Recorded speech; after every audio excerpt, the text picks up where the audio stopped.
Welcome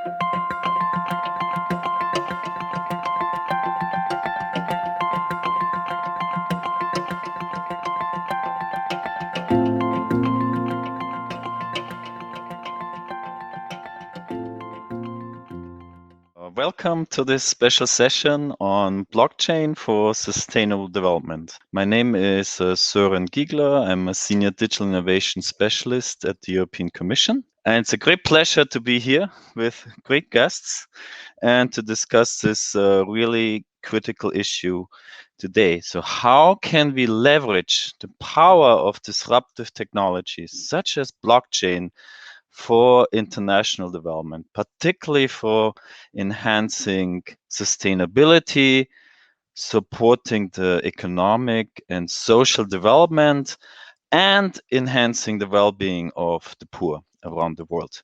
So it's a great honor for me to welcome my special guests today. First is Christina Lomazzo, the lead of UNICEF Innovation Fund. Second, we have Bernhard Kovac. He's the head of the World Foods Program's Innovation Accelerator Program. And last but not least, Masamba Toye, manager of Sustainable Development Mechanism of UNFCCC. So let me turn first to Masamba. So what role does blockchain play in your organization, in UNFCCC? What are its potentials and how have you used it? Thank you, Søren.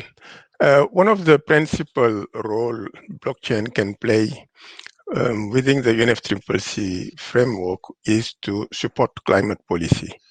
It can reduce transaction costs and streamline climate policy processes by eliminating intermediaries, because there are a lot of steps in the different climate policy processes. So this is the case, for example, when blockchain is used to support carbon market, but it can also enable policies that otherwise wouldn't be possible to implement. And the specific example we can provide is when it is used to promote policies incentivizing beyond corporate their enabling entities such as financial, policymakers, technology provider, or end consumer. So to be able to incentivize their climate action, we need to measure the related impact, which require establishing causality between the action of the enabling entity and the action of the enabled corporate. Another challenge is the attribution of the impact to the different enabler without double counting, where they have all contributed in fostering the climate action of the corporate.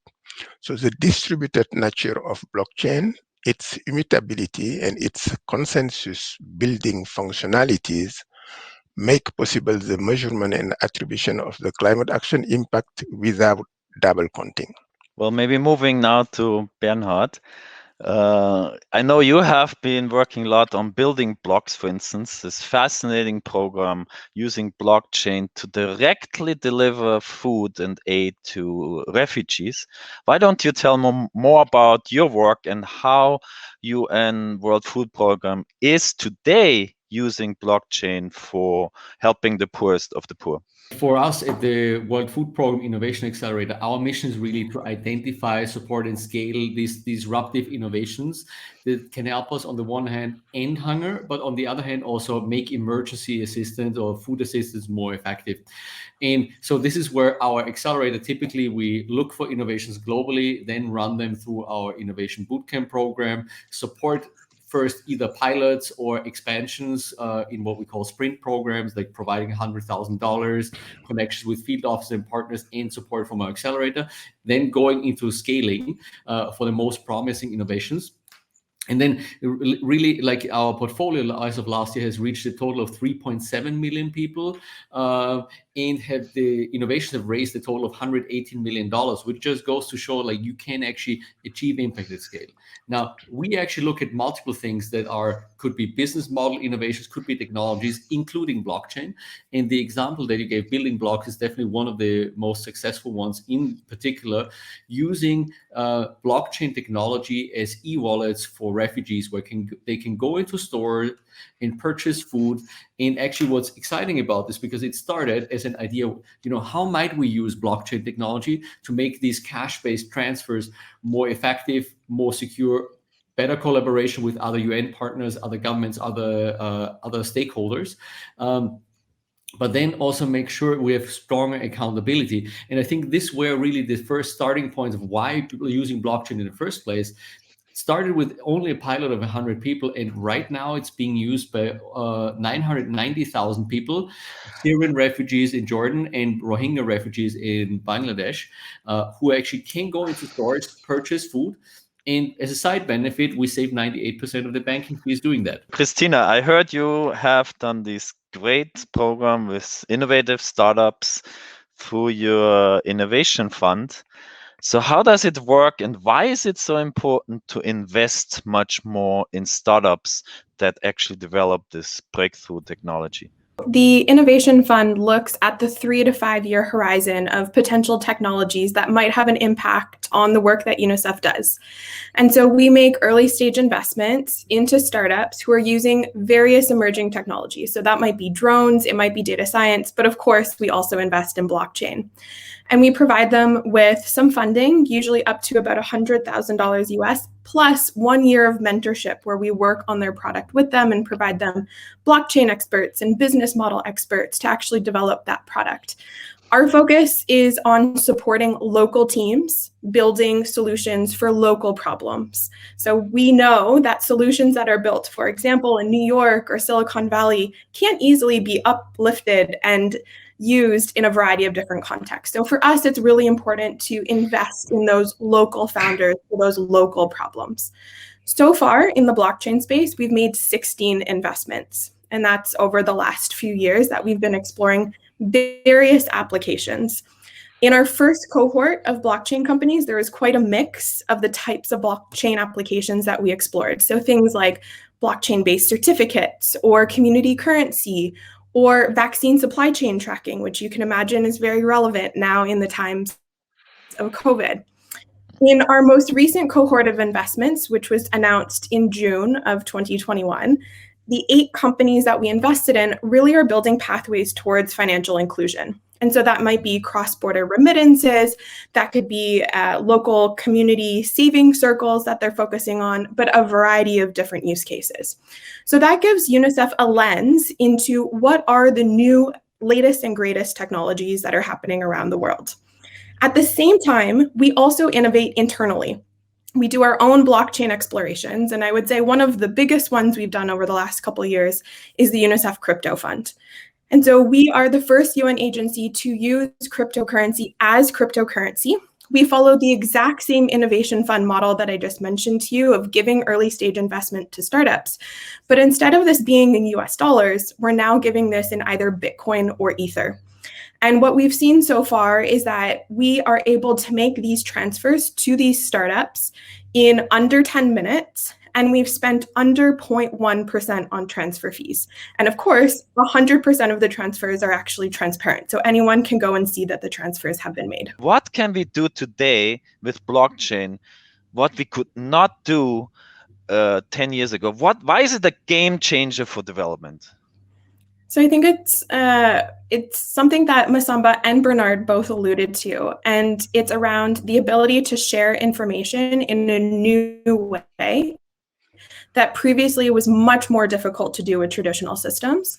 And the second is this new shift or redistribution of power. We now, with blockchain, are able to engage communities in ways that we previously couldn't. So things like decentralized autonomous organizations, also known as DAOs, present an opportunity to have communities be part of decision-making in a clear and transparent way, where previously, that would have been very difficult, or there would have been a lack of trust with traditional systems to be able to achieve the same results, essentially. Blockchain can contribute in empowering and enhancing the participation of communities that otherwise wouldn't be able to participate. I can provide the example of, for example, incentivizing the use of clean cook stove. So this type of activities that are extremely important for sustainability cannot be incentivized, let's say, at the individual level, in the absence of use of such type of new technology. So currently, it is possible combining a digital sensor, blockchain, and artificial intelligence to measure directly the GHG emission reduction related to the use of a specific cook stove in a specific rural area, for example, in Africa, by a specific woman. And then this GHG emission reduction that is measured can be translated automatically into carbon credit. This carbon credit can be transferred automatically through smart contract to a credit buyer who will actually pay this woman in the rural area of Africa and send money to her e-wallet. So this is really amazing, the way blockchain can empower actually communities that so far was not very much involved. The technology itself is something that's very powerful and that enables new opportunities as an inbuilt system, right? Like, so sometimes you would say, well, couldn't you actually create a centralized database to do the exact same thing? Maybe, but then, you know, you do have an issue of like, okay, what happens for collaboration, right? What happens, and like this inbuilt way of collaborating with others, and that different people have different access to different parts of data. I think we shouldn't underestimate that it's just built to do this versus like if you have a centralized database, you always have to, besides the fact that you need to think about data security and so on. Talking about, and like Masamba and Christina refer to this, like, you know, about transparency. This is where it's, you know, like you do need to think about it. What are the opportunities that we have now? The reason why we, for instance, support like this farm to fork digitization on blockchain is because we want smallholder farmers to be having a visibility on what's the share of the profits that they receive on the end customer's price. Now, a lot of people would look at blockchain, for instance, as like ensuring quality, traceability on where their food is coming from, which is also a good use. Now, in empowering vulnerable populations and like, for instance, smallholder farmers, for them, this could be a game changer because through the traceability of the produce, you might be able to really also empower them despite they are maybe not organized in a collective or something like that. And the aspect I have to say in terms of the different sectors that you're seeing, like in, you know, so you see it in agriculture from different levels. You see it in supply chain, where there's a huge potential for digitization, like, you know, shipping documents, like, you know, there are different things in cross-border collaboration. When you think about like, which is the perfect example, by the way, for like why you would actually have different layers of trust. We have been exploring use cases of like cross-border shipments where you as an individual forwarding agent, you may not want your competitor to know where your truck is, but if everybody knows what the capacity is in which parts and where there's a congestion, you might be willing to share that type of information with others for everybody's benefit, to make the supply chain smoother and better working and for the benefit of everybody. And I think this is just the start. When you then think about like smart contracts that you automatically get paid at the moment you drop off the shipment versus you have to wait for payment, I think that's when you're starting about opportunities that are not just on the surface, but like really digging deeper in the next levels. What do you think are the biggest challenges for applying blockchain? And if there would be one or two recommendations you could give to programs who want to use blockchain for social impact? Christina, please. I mean, there's a lot of challenges with implementing blockchain. And I think the very first one is one that Bernard alluded to in his opening comments, which is understanding that blockchain is not a panacea.